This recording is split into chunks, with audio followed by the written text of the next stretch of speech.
నూతనంగా ఎలక్ట్ అయిన municipal corporators అందరికీ, మేయర్కి, డిప్యూటీ మేయర్కి అందరికి కూడా శుభాకాంక్షలు.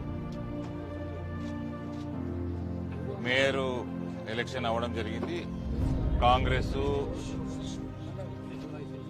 ఎంఐఎం, బీఆర్ఎస్ అన్ని కలిపి మా అభ్యర్థి శ్రీమతి శ్రవంతి రెడ్డి గారి పైన 3 ఓట్లతో గెలిచింది, 34-31. డిప్యూటీ మేయర్ అభ్యర్థి వాళ్ళది అదేం పార్టీ, ఉర్దూ పార్టీ నుంచి ఎవరో నిలబడ్డారు. వాళ్ళ అభ్యర్థి మా అభ్యర్థి బంటు రాముపై సేమ్ 34-31 3 ఓట్లతో అన్ని పార్టీలు బీఆర్ఎస్, ఎంఐఎం, కాంగ్రెస్ ఒకటైందండి ఇందూరులో. అందరు నోట్ చేసుకోవాలి, ఇది 3 పార్టీలు ఒకటైనాయి. ఈ పొద్దున్న లేస్తే రేవంత్ రెడ్డి ఎందుకు కాపాడుతున్నాడు కాళేశ్వరం కేసులలో, రేవంత్ ఎందుకు కాపాడుతున్నాడు ఈ కార్ రేసులో, రేవంత్ ఎందుకు కాపాడుతున్నాడు కల్వకుంట్లోని అన్ని కేసులలో, ఫోన్ ట్యాపింగ్లలో ఎందుకు గాలిపోతాయి ఫోన్ ట్యాపింగ్ ఎవిడెన్సులు, బిల్డింగ్లు ఎందుకు తగలబడతాయి, ఇది అర్థమైతే ఉంటుంది మీకు మీడియా మిత్రులకి. దీనికంటే ఎక్కువ ఏం స్పష్టంగా ఏముంటది. 3 పార్టీలు ఒకటైనాయి.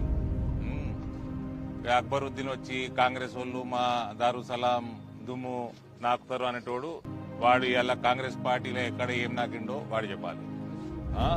వాళ్ళకు మద్దతు ఇచ్చిండు ఇప్పుడు.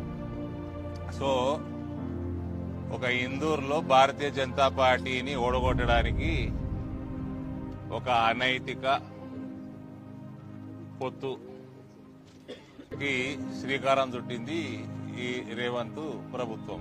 ఇలా పోలీసు వాళ్ళు కూడా ఉన్నారండి, ఇలా పోలీసుల హస్తం కూడా ఉన్నది. కాంగ్రెస్ హస్తంతో పాటు పోలీసు డిపార్ట్మెంటు, నేను పోలీస్ డిపార్ట్మెంట్ అన్నప్పుడు ఓవరాల్ మొత్తం డిపార్ట్మెంట్ పెట్టాల్సిన అవసరం లేదు. కొందరు రంగు పూసుకొని తిరిగేటోళ్ళు వాళ్ళు ఉన్నారు. వాళ్ళు కూడా టీఆర్ఎస్ అభ్యర్థిని ఎత్తుకపోయి కాంగ్రెస్ క్యాంపులో కూర్చోబెట్టడానికి పూర్తి మద్దతు ఇచ్చింది. ఇది ఇందూరులో ఒక అనైతిక పొత్తుతోటి most popular party Bharatiya Janata party అభ్యర్థుల్ని స్వల్ప మెజారిటీ తోటి ఓడించడం జరిగింది. ఈ ఎలక్షన్ అరవింద్ ధర్మపురిగా చెప్తున్నా, ఈ టర్మ్ కంప్లీట్ కాదు ఎలక్టెడ్ బాడీది.